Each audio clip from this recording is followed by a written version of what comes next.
નમસ્કાર મિત્રો, ખાસ કરીને આજના આ એક્સ્ટ્રા વિડીયોનો આપણે વરસાદ અને વાવાઝોડા વિશેની ખૂબ અગત્યની માહિતી આપવાની છે. સૌપ્રથમ તો હું આપને એ જણાવી દઉં કે આપણે ગઈકાલે આપણી બીજી ચેનલ ઉપર એક ઓર્ગેનિક ફર્ટિલાઇઝરનો વિડીયો મૂકેલો છે. એ વિડીયો પણ આ વિડીયોના અંતમાં સાઈડમાં બતાવવાનું છે. દરેક મિત્રો આ વિડીયોના અંતમાં એ વિડીયો જોઈ લેવાનું છે.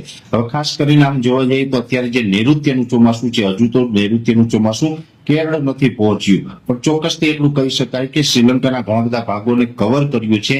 પણ સાથે વાત એ પણ છે કે ચોમાસું અત્યારે ધીમે ધીમે આગળ વધી રહ્યું છે, પણ જેટલી ઝડપથી આગળ વધતું હતું એ થોડુંક ધીમું પડ્યું છે. એટલે કે ગઈકાલે 21 તારીખના રોજ ચોમાસાએ અત્યાર સુધીમાં જેટલા વિસ્તારોને કવર કર્યા અને જેટલી ઝડપથી આગળ ચાલ્યું હતું એના કરતા ગઈકાલે થોડુંક ધીમું પડ્યું છે.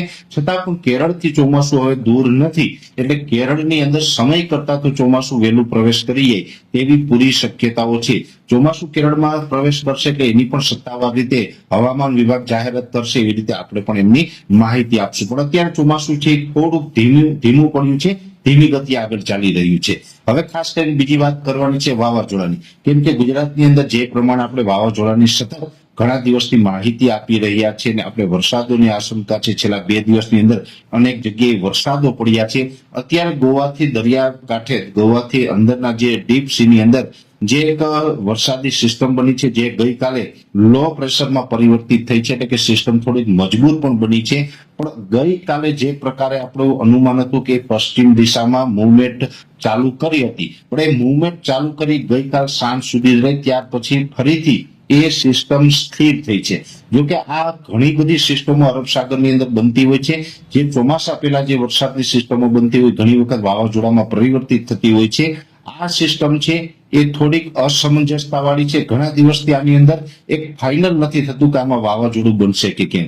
નકર તો આપણે 1 થી 2 દિવસની અંદર અસમંજસતા હોય, પણ 1 થી 2 દિવસની અંદર ફાઇનલ થઈ જતું હોય છે ને આપણા તરફથી માહિતી આવી જતી હોય છે આ સિસ્ટમ છે વાવાઝોડું બનશે. આજે 22 તારીખના રોજ પણ હજુ આ સિસ્ટમ વિશે અસમંજસતા છે. વાવાઝોડું બનશે કે મજબૂત ડિપ્રેશન અથવા તો ડીપ ડિપ્રેશન બનશે એ હજુ નક્કી થઈ રહ્યું નથી. હા, એક ચોક્કસથી વાત છે કે જો આ વાવાઝોડું બને તો એની માહિતી આપશું, પણ વાવાઝોડું નહીં બને તો પણ ડિપ્રેશન અથવા તો ડીપ ડિપ્રેશન બનવાનું છે. અને મે મહિનાના છેલ્લા અઠવાડિયામાં આપણે ઘણા સમયથી કહી રહ્યા છીએ કે મે મહિનાના છેલ્લા અઠવાડિયામાં ગુજરાતના અનેક વિસ્તારોમાં વરસાદ પડવાના છે. એટલે વરસાદ પડવાના છે એ ખાસ આપણી આગાહી છે. વાવાઝોડા વિશે હજુ પણ આપણે લગભગ 24 થી 36 કલાક સમય લાગશે.